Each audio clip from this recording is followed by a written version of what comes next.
Podium Podcast. Lo mejor está por escuchar.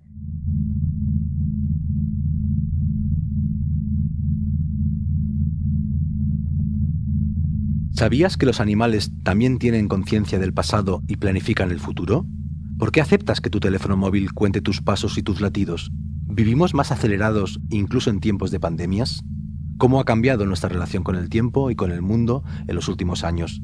¿En qué consiste la nueva filosofía del aceleracionismo?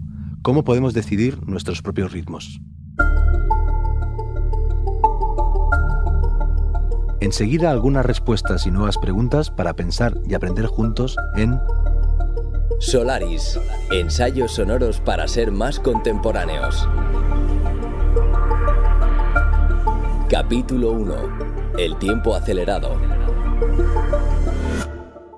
Santino es un chimpancé de un zoológico suizo que en 1997 comenzó a mostrarse agresivo con los visitantes. Sus cuidadores observaron, desconcertados, que su violencia iba más allá de los gritos o de las amenazas o incluso del lanzamiento de proyectiles. Santino buscaba las piedras o los palos que mejor podían servirle para atacar a los humanos. Algunas de las piedras las sacaba del agua y las escondía, es decir, creaba arsenales, reservas, y horas o días más tarde los usaba contra sus enemigos. Aprendió que si tenía la piedra en la mano, el guardia avisaba a los visitantes o los desviaba para protegerlos, de modo que tenía que esconder las piedras y guardarlas en el lugar adecuado para, en muy poco tiempo, cogerlas y lanzarlas, tomando a sus víctimas desprevenidas. ¡Madre mía! Los primates en libertad también dan muestras de pensar en el porvenir. Antes de un viaje, los chimpancés recogen sus ramas favoritas para pescar insectos en los termiteros y en los orificios de los árboles. Y los orangutanes, machos, dominantes, se suben a lo alto de un árbol para aullar con muchísima intensidad en la dirección que tomarán al día siguiente para asegurarse de que se entera el resto de los machos.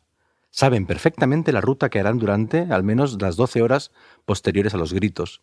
Eso demuestra que los primates superiores piensan en el futuro. Pero la idea de tiempo y de futuro no es exclusiva de ellos y de nosotros. Ciertos pájaros memorizan dónde han enterrado semillas y frutos secos para recogerlos después de las nieves del invierno, y ciertos cocodrilos recogen palos con sus cabezas, nadan durante horas con ellos y después los utilizan como anzuelo para que las garzas, desprevenidas, los tomen para hacer sus nidos y los cocodrilos puedan cazarlas al vuelo. Hacen trampas, de modo que podemos afirmar que hay reptiles que usan instrumentos y hacen planes. No hay nada, por tanto, tan animal, ni por extensión tan humano, como planificar el futuro. La planificación humana fue creciendo de alcance, desde el corto o medio plazo animal hasta unos plazos cada vez más largos. La gestión del tiempo comenzó teniendo inspiración natural, es decir, siguió durante millones de años los ritmos de la naturaleza, el día y la noche, las estaciones, los 9 meses del embarazo, el tiempo de lactancia, las fases de la vida humana, el crecimiento de las semillas y la hora de la cosecha. Pero durante los últimos 3 o 4 mil años se ha vuelto cada vez más cultural y abstracta. El futuro se ha convertido en una construcción compleja. Muchas de las ideas que estructuran las sociedades humanas se basan en ella. La idea de matrimonio, la idea de paternidad o de maternidad, la idea de educación obligatoria, la idea de hipoteca, la idea de condena en una prisión o de inhabilitación en un cargo público, la idea de jubilación, la idea de fundación cultural o de museo, la idea de herencia o de legado, la idea de genealogía, la idea de más allá. Y encima ahora hemos llegado nosotros o nosotras. ¡Madre mía! Sí, vivimos unos nuevos tiempos algorítmicos, acelerados, de inteligencia artificial, con su propia lógica, con sus propias locuras. Vamos a pensarlos juntos.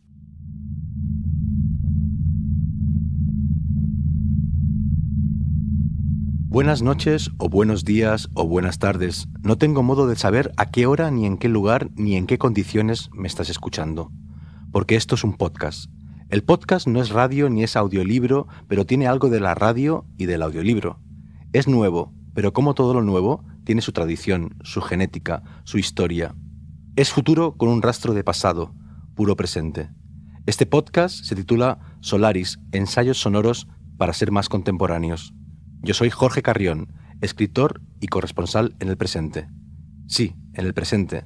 Ese país extraño que es al mismo tiempo también pasado y futuro. Y ella es ella, nuestra corresponsal en el futuro. Encantada.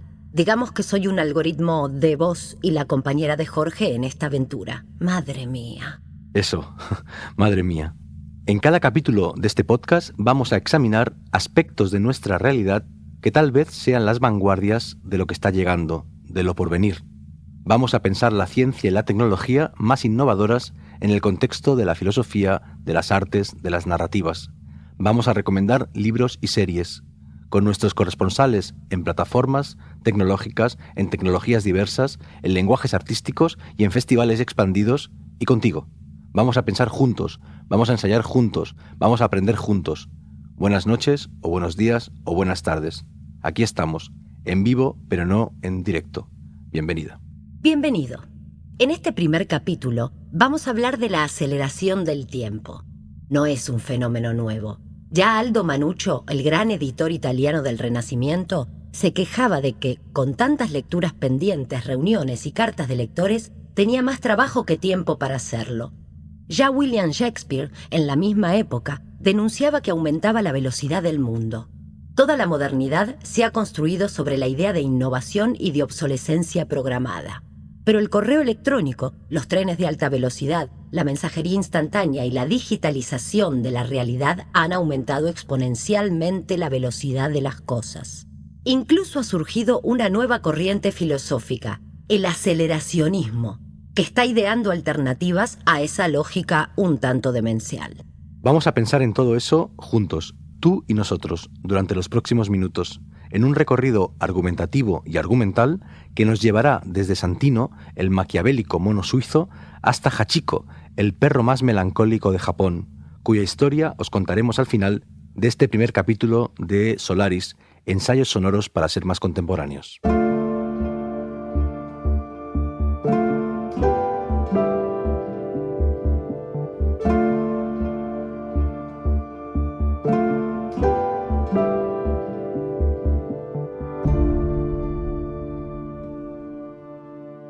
Mi mujer me regaló en Navidades un reloj de madera.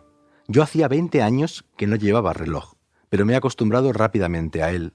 Ese gesto, el de levantar la muñeca para consultar la hora, estaba dentro de mí, esperándome.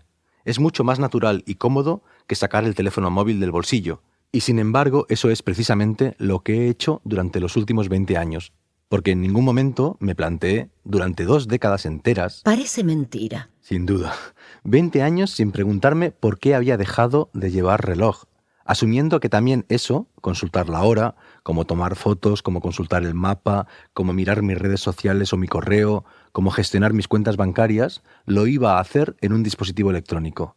Mi reloj de madera no está conectado a nada ni a nadie, no envía datos, no tiene sensores. Yo me estoy conectando a él. Sé que lo voy a recordar como no recuerdo a ninguno de mis teléfonos móviles. Y eso me ha hecho pensar. Me ha hecho pensar en 2 cosas distintas, pero complementarias. Por un lado, en por qué Amazon, Google, los consoladores, los trenes o las compañías de fibra óptica compiten por aumentar la velocidad de sus servicios. Que haya cada vez menos espera y más resultados. Los tecnólogos del siglo XXI han creado una nueva fe, la Iglesia de la disrupción. Se trata de cuestionar sistemáticamente cualquier sistema de producción, circulación o consumo y tratar de reventarlo. No importa si el nuevo sistema es mejor, sostenible, ético o tiene sentido. Lo único que cuenta es que es distinto, pone en jaque el anterior y puede generar beneficios. Todos esos nuevos mecanismos tienden irreversiblemente hacia la instantaneidad. Comparten la voluntad de alterar radicalmente la idea de tiempo. Pero la vida humana está llena de experiencias a largo plazo. La educación, la maternidad, la hipoteca, la jubilación, la cultura. De modo que nos enfrentamos a un reto, hacer compatibles en un contexto de prisas y urgencias las maduraciones, las constancias, las inversiones y las esperas que nos han definido durante siglos. Por el otro lado, mi reloj de madera también me ha hecho pensar en por qué te compras un reloj conectado a tu móvil o a tu ordenador. ¿Por qué quieres leer tus mensajes en el reloj? ¿Por qué quieres que el reloj controle tus pasos o tus latidos? Pues, probablemente, porque te lo han regalado. Como dijo Julio Cortázar en sus Instrucciones para dar cuerda a un reloj, eres tú el regalado. Preámbulo a las instrucciones para dar cuerda al reloj. Piensa en esto. Cuando te regalan un reloj, te regalan un pequeño infierno florido, una cadena de rosas, un calabozo de aire. No te dan solamente el reloj, que los cumplas muy felices y esperamos que te dure porque es de buena marca, suizo con áncora de rubíes. O porque el espíritu de la época te ha llevado a ese artilugio y has creído que lo necesitabas y te lo has comprado. ¿Pero es realmente así? Tal vez sí, tal vez no. Solo deteniendo durante unos minutos o unas horas los engranajes que no cesan de acortar nuestros plazos para pensar y decidir nuestra propia ética y poética como individuos, podremos aspirar a ritmos propios, que pueden coincidir parcialmente con los del capitalismo, no hay duda, pero no pueden coincidir del todo. El aceleracionismo es una nueva escuela filosófica que justamente cuestiona el incremento exponencial de la velocidad del mundo. Las nuevas tecnologías y los nuevos procesos no hacen más que multiplicar los estímulos y los deseos sin evaluar su necesidad ni sus consecuencias. Contra ese horizonte neoliberal, esa constelación de pensadores que sigue la estela del manifiesto por una política aceleracionista que Alex Williams y Nick Srnicek firmaron en 2013, propone estrategias de apropiación y reformulación para que aprovechemos ese vértigo y que llegue antes algún tipo de postcapitalismo. Pero la utopía siempre desespera. Incluso en estos tiempos de alteración profunda de la realidad a causa de la COVID-19, y pese a la opinión de filósofos como Slavoj Žižek, parece más probable la socialdemocracia que la revolución. Mientras llega o no un cambio utópico, conviene recordar que en griego antiguo se distinguía entre cronos y kairos, entre el tiempo del reloj o el calendario y el tiempo de la vida. El latido del devenir contemporáneo lo están marcando las actualizaciones de nuestros dispositivos. Sus pitidos, tan parecidos a los del monitor cardíaco, se han convertido en la música del mundo. Tenemos que recordar o inventar músicas alternativas. No en vano, las primeras músicas fueron naturales, el latido del corazón, el sonido de la lluvia o del viento, e inspiraron los primeros instrumentos, las versiones previas del tambor, los orígenes de la percusión, que fueron de madera. Como tu reloj.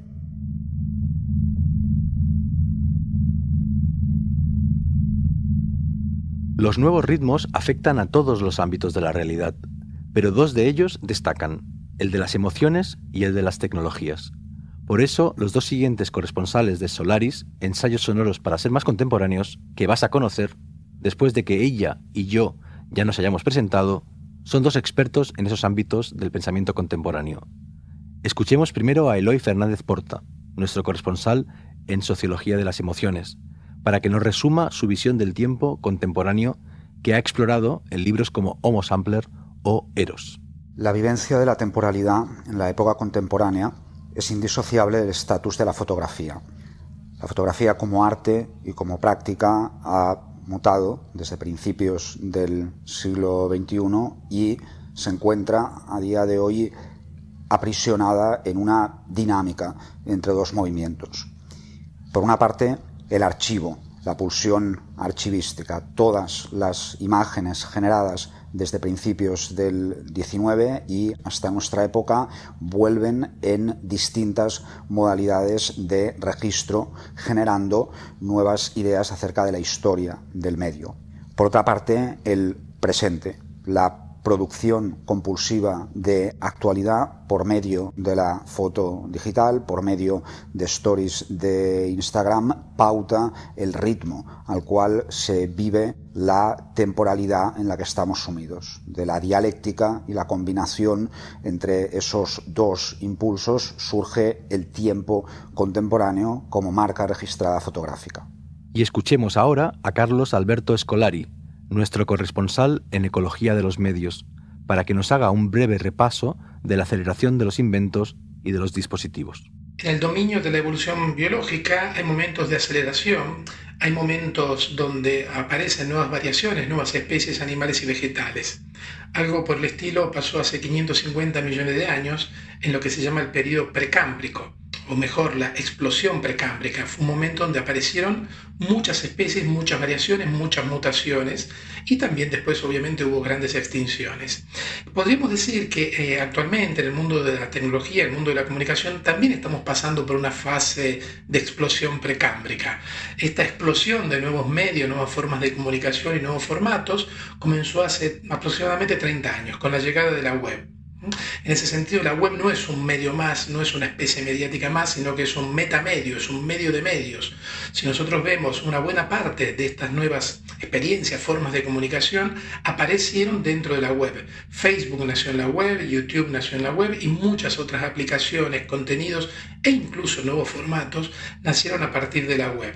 Este es un momento fascinante porque cada semana, podríamos decir, aparecen nuevos dispositivos, nuevos formatos, nuevas formas de comunicación y nuevas experiencias, ya sean de la parte de la producción o también del consumo de la comunicación. Es un momento muy caótico, realmente es un gran desafío para los investigadores entender lo que está pasando en el mundo de la comunicación, pero también para los profesionales que tienen que moverse dentro de este ecosistema.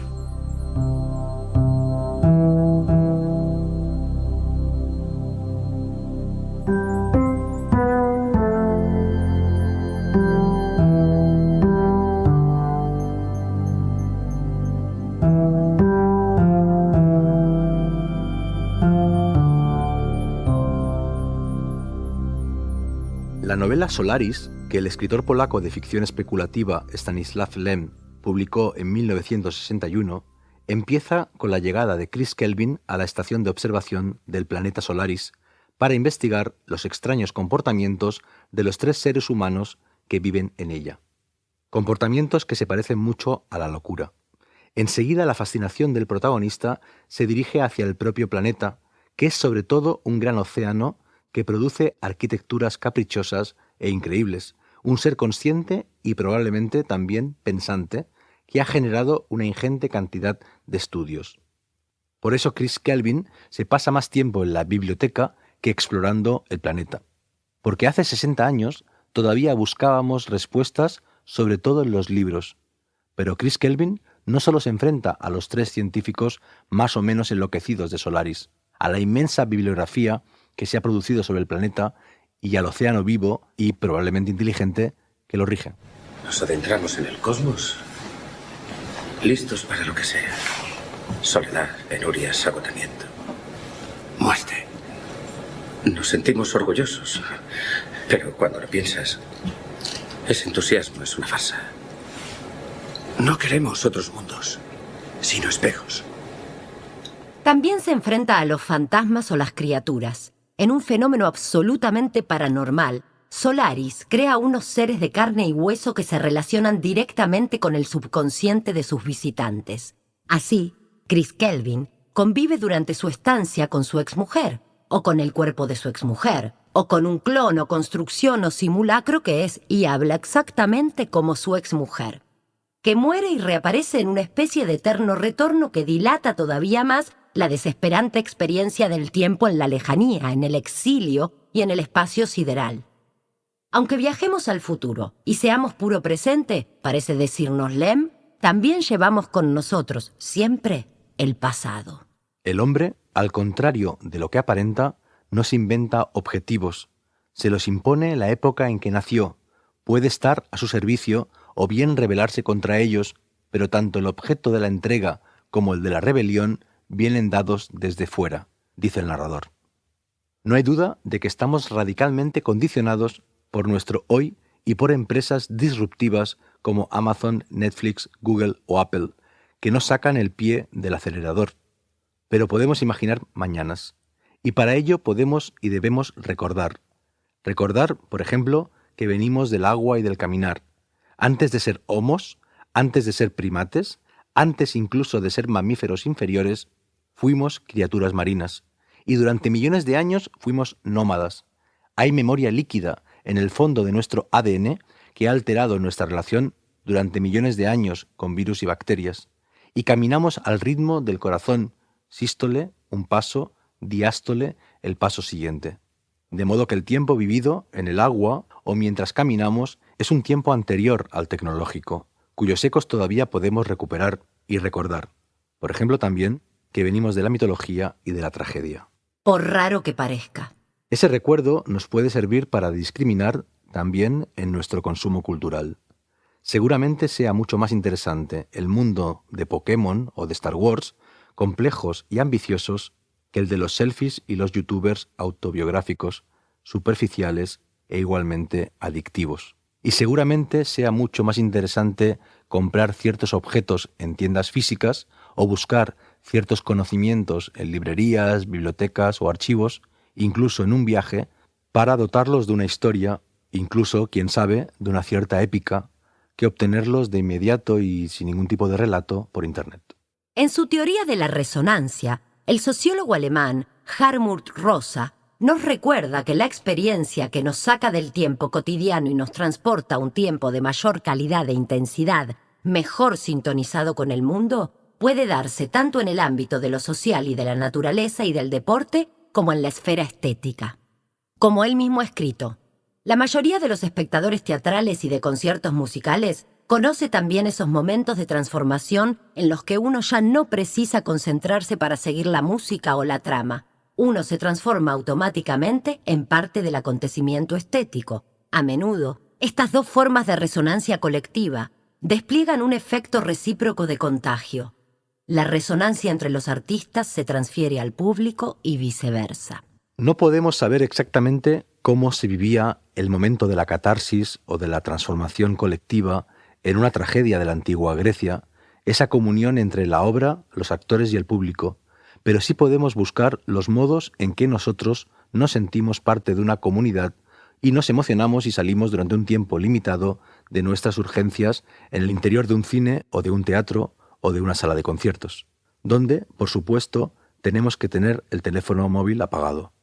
Urge imaginar estrategias de desconexión para reconectarnos con el cuerpo, con el tacto, con todos los sentidos, con las artesanías, con el papel, con el agua, con los bosques, con todo aquello que no nos puede proporcionar la pantalla. Hay que buscar un equilibrio entre el píxel y el mundo físico, entre el tiempo ritual o corporal o natural y el tiempo de las notificaciones, las actualizaciones, los algoritmos. Madre mía. Sí, madre mía. O como diría mi propia madre, que Dios nos coja confesados. O como diría Pedro Almodóvar, ¿qué he hecho yo para merecer esto?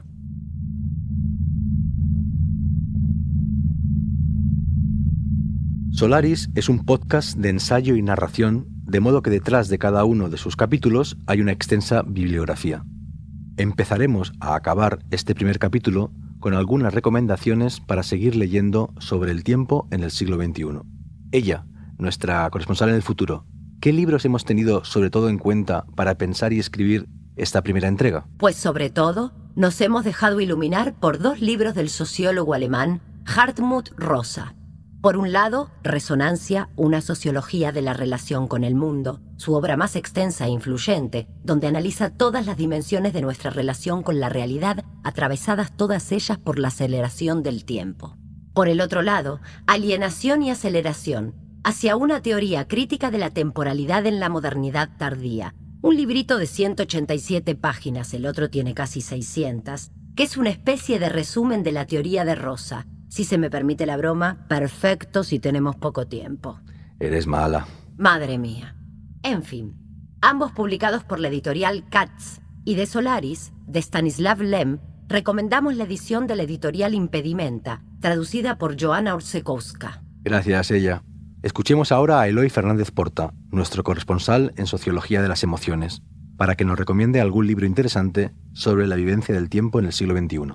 Tristes por diseño, del investigador holandés Gert Lovink, es una de las obras más relevantes que se han publicado últimamente por la editorial vasca Consoni en relación con el tema que nos ocupa en este podcast. En su tercer libro traducido, el discurso de Lovink sobre la infosfera desmiente algunos lugares comunes y aporta herramientas críticas valiosas.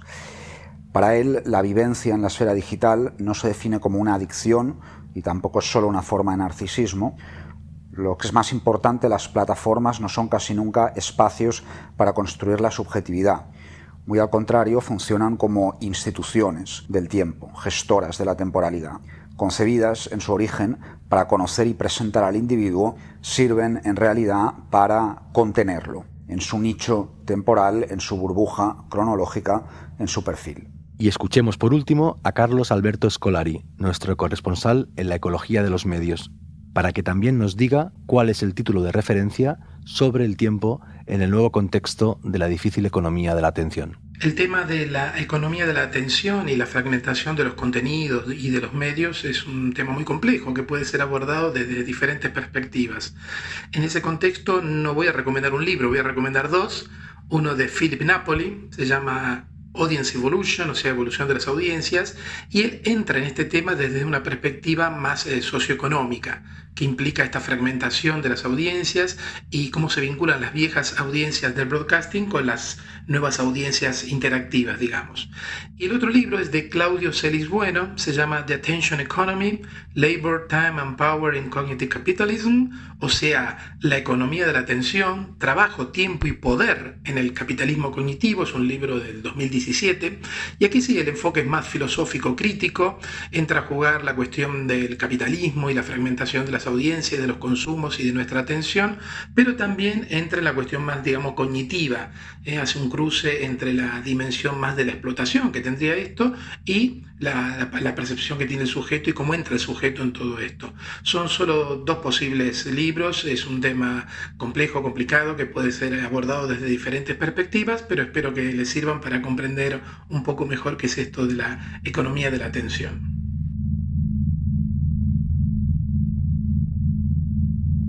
Los animales no solo proyectan el futuro, muchos de ellos también son conscientes, a su modo, del pasado. Buen ejemplo de ello es Hachiko, el perro más famoso de Japón. Su dueño fue el profesor Hidesaguro Ueno, del Departamento de Agricultura de la Universidad de Tokio. Desde principios de 1924 hasta el 21 de mayo de 1925, Hachiko lo acompañó a diario desde su casa hasta la estación de tren de Shibuya, desde donde volvía a su hogar y regresaba por la tarde para esperarlo. Cuando ese día el profesor murió de una hemorragia cerebral en clase, el perro fue a esperarlo. Como no llegó, pasó allí la noche, y los días siguientes, y los 9 años posteriores. Fue alimentado por las personas que lo habían visto con su dueño y entendían su espera infinita. Murió en 1934 y una estatua de bronce lo recuerda en la estación de Shibuya. También los loros experimentan relaciones intensas con sus dueños. Cuando estos mueren, acostumbran a deprimirse y acaban también falleciendo. Y cuando un elefante muere y se descompone, a menudo otros miembros de la manada regresan al lugar del deceso para recoger el marfil o los huesos, se los pasan de uno a otro con sus trompas y vuelven durante años para tocar los restos. Los humanos sois superanimales, Jorge. Habéis llevado al extremo la idea de pasado, de memoria, y la idea de proyección, de futuro. Y os hemos creado, ella, porque en el fondo entendemos que venimos del mono y vamos hacia las inteligencias artificiales. Pero no hay prisa. Aquí os estamos esperando, en un futuro que todavía no está decidido. No hay prisa, querida corresponsal en el futuro. Gracias por tus historias. Y gracias a ti, al otro lado, por tu atención, que vale su peso en oro. Buenos días, buenas tardes o buenas noches. No tengo modo de saber a qué hora me estás escuchando. Y mucha suerte, la estamos necesitando.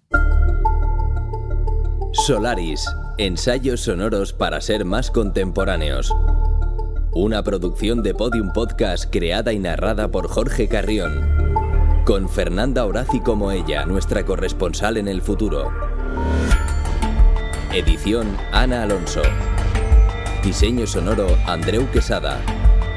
Producción ejecutiva María Jesús Espinosa de los Monteros. En este episodio participan Carlos Alberto Scolari, corresponsal en Ecología de los Medios, y Eloy Fernández Porta, corresponsal en Sociología de las Emociones.